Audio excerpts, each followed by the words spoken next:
Hello everyone, স্বাগতম জনাইছো মোৰ অন্যটি নতুন ভিডিঅ'লৈ। আজি মই আহিছো হৰে কৃষ্ণ মন্দিৰ অৰ্থাৎ ইস্কন টেম্পল, যাৰ ফুল মিনিং হৈছে আন্তৰ্জাতিক কৃষ্ণ চেতনা সমিতি আৰু ইয়াক হৰে কৃষ্ণ আন্দোলন বুলিও কোৱা হয়। 1966 চনত ভক্তি বেদান্ত স্বামী প্ৰভুপাদে ইয়াক আৰম্ভ কৰিছিল নিউয়ৰ্ক চহৰত আৰু ইয়াৰ দেশ বিদেশৰ বহুতো মন্দিৰ আৰু বিদ্যালয় আছে। শ্ৰীকৃষ্ণ কৃপ শ্ৰীমূৰ্তি শ্ৰী অভয়া চৰণাৰবিন্দ ভক্তি বেদান্ত স্বামী প্ৰভুপাদজীয়ে কৃষ্ণ ভক্তিত নিমগ্ন এই আন্তৰ্জাতিক সমাজখন গঢ়িছিল।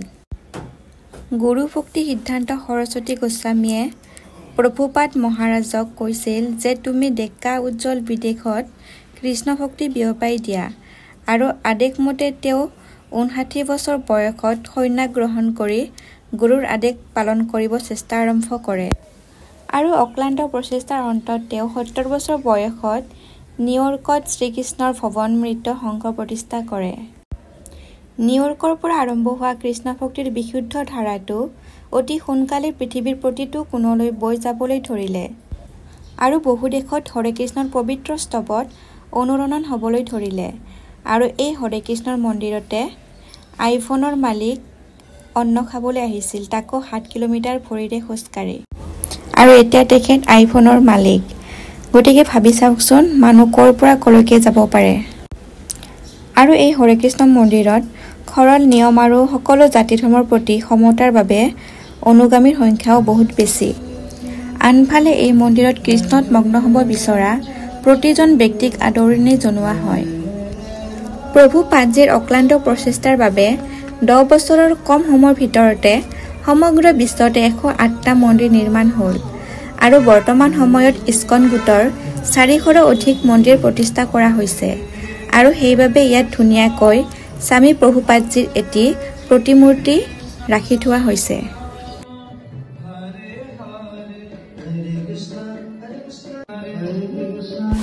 আৰু ইয়াত বহুতো বস্তু কিনিব পোৱা যায় আৰু ইমান ধুনীয়া বাঁহী দেখিছেনে? দেখিলেই মৰম লাগে। আৰু ধৰ্মৰ কিতাপ বিভিন্ন ধৰণৰ বস্তু পোৱা যায়।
যাব পাৰি না নাইবা